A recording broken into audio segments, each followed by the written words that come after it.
guys, back with more of a like professional setup. I'm actually filming with my camera microphone today. It's been a hot minute. I've done quite a few videos on my phone lately just because it's just been easy. I'm excited to come back to you today. I feel very fresh and inspired coming in front of you with more of a crisp camera, but I wanted to sit down and share with you guys yet another like get ready with me everyday makeup look. I'm sorry, but I love filming these. So basically it's December 1st as I'm filming this, and a lot has changed in my routine as the weather has gotten colder and drier. My skin has been very dry, so I've definitely changed a lot of things in my routine. And I also just have quite a few new products that I want to share with you. I did some damage on the Sephora sale, got some new stuff. Let's get right into the makeup because I have this monstrosity right in between my brows. It's a whole situation. There's like two things happening in that one spot. It's finally flat now, so I can actually like hopefully cover it a bit better. But anyways, aside from my point, let's get into this video. This new concoction that I've created and just slathered all over my face. These two products right here. They're both very moisturizing, very dewy. I get a little bit of tint, I get a little bit of glow. I just love the look. It perfects the skin. It just gives me that really dewy, ultra hydrated look. I just need to incorporate a lot of moisturizing, glow-giving products in the winter because my skin just gets very dull and dry. This is not everyone's cup of tea, but I've never been a person to do this too much, but I've literally just been popping it all in my hand, mixing it together and putting it on my face with my fingertips because they're kind of like skincare products, so I feel like I can get away with that. So got my SPF there, and then I've been using the Glossier Future Dew Oil Serum Hybrid. So dewy and pretty. Let's do like 2 pumps of that or so, pretty generous pumps. And that kind of has like almost a peachy tint to it too. And then I have the tinted SPF from La Roche-Posay, mix it together and just smear it all over my face. Can you see how it just like bronzes my skin, perfects it, gives this beautiful glow, and it's just so creamy and hydrating. Bring that down my neck. Honestly, I could just go out the house like this, like if it wasn't for this huge thing. Like this just makes my skin feel so fresh and nice. So I'm gonna go in with my regular Kosas concealer. It's my favorite. Oh, here's a little sneak peek of a new product I got, which I will definitely be using today. And it has a good mirror in it, so that's what I'm using to see what I'm doing. So I'm just doing my concealer in like the same old areas. I low-key want to get a concealer that's like a couple shades lighter than my skin because I kind of want to brighten my skin more. This is what happens when you're binge watching Selling Sunset and watching these girls have like full-on glam makeup. They got like so much light, bright concealer under their eyes and it looks so nice. Honestly, I like really natural makeup, but then when I watch things like that, I'm like, oh, I want to do a little bit more dramatic makeup. I got a pack of sponges from my mom for Christmas in my stocking last year. One of the sponges were like this, like you can't even see my face when I do that. It was a massive sponge. And I finally got around to using this one. It's, I think, meant for the body, but I honestly don't like the idea of smacking like a sponge on my shoulder. So we're using this little tip and just putting it under the eyes. It's fine, it's pointed. With that said, I've just been taking a sponge and patting in my concealer. It's my favorite way to do it. Makes it even more dewy. I always rotate back from using a brush and a sponge, and right now I've been really loving using a sponge. Alright, so this whole like situation, I'm gonna let it sit a bit longer because I just need more coverage. I need it to like dry down and kind of stick a bit. So I've been going back to some old favorites, just kind of going through my stash. I had to pull out this guy. This is the Chanel Solay Tan Bronze Universal Bronzing Makeup Base. I don't know how to say the name. It's just a beautiful texture, very, very easy to use. But there's so many good cream bronzers now on the market in this kind of formula, not in a stick. So if you have a deeper or a lighter skin tone, you need different shades. There's lots of good ones out there because we all know, if you've been watching YouTube videos, like the old school YouTube videos where everyone used this, we're always frustrated that this is the only shade and it's called Universal. Like, excuse me? I like to focus it a little bit higher and just on the outer portion of my face, not bring it too to the front. And then I just love putting it on the side of my face, like so, and then on the neck. And it's just a very subtle color. It like doesn't look like you're wearing a lot of makeup. You just look like you have a healthy glow. There is a time and a place for a dramatic bronzer, of course, but for the most part, I just like to look very fresh in the winter because I'm kind of rolling with my palest skin right now. I have no bronze, no fake tan on. So just doing like a light bronzer like this is actually my favorite. Kicking it back to an old favorite, this is the Amazonian Tarte blush in Party. It's It's a beautiful, like, soft, muted, very neutral rose. And I go in with the same brush. I don't really care if there's leftover bronzer on it. And I just pop that on my cheeks. Just kind of the patting motion. I always just put a little bit on my forehead. Why, you ask? I just feel like it connects everything. If it's somewhere else, not just on my cheeks, then it kind of gives more of a universal natural look. Another thing is I've been really taking it back on the powder.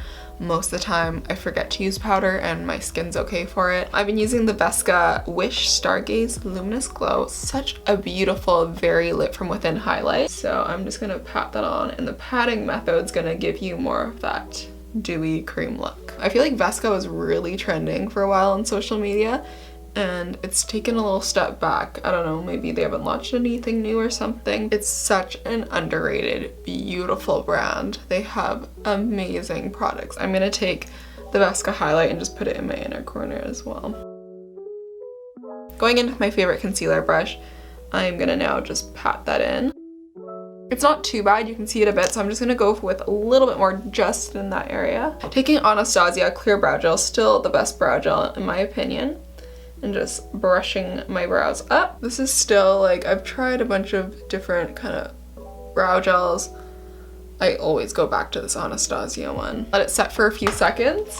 Then I take my tinted brow gel from MAC. This is the Big Brow Boost in Spike, and then I'm just gonna pop that right on top of the clear brow gel. And I just find it's easier to put this product on when my brows are set for some reason, because I'm not worrying about the shape so much. I don't have to, like, brush it against my skin to collect my hairs. It's all about just now coating them. So it's just simple and easy, and I just don't want to be so fussy with my brows and high maintenance.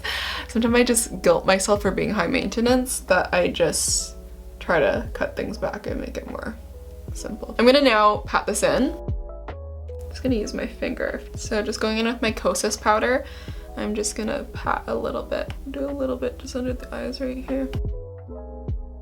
Okay, so let's move on to the eye makeup. I just always have to use some kind of primer or else my eyeshadow will crease. So I just pop this all over my lids. I'm gonna go into my new palette.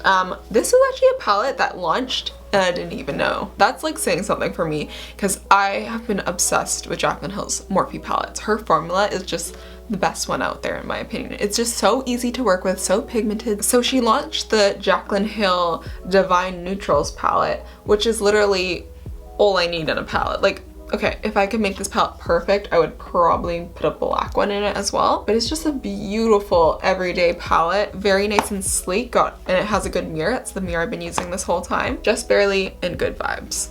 Nice natural browns. They're not too warm and they're not too cool. So just taking a fluffy tapered brush and just popping those two colors in the crease. When I open my eyes, I always find this area naturally just drops and then I lose the color, so it just looks like my shadow's here. So I've been kind of bringing it higher into my arch right here. Then when my eyes are open, I think it just opens up my eyes a bit more. Then I take a small pencil brush and do the exact same thing on the lower lash line. So I'm just gonna pull up actually the lower lash line a little bit higher here and connect it. So I'm getting a little bit more of a shape here. And then just taking my brush, I'm just gonna go in Just Barely, which is the lighter color, and kind of blend those together. I've been using this MAC pigment, obsessed with it. So pretty. This is just the MAC color pigment in tan. I just take whatever's on the lid with my finger, just kind of press it in. It is a loose pigment, so I really want to press it with my finger.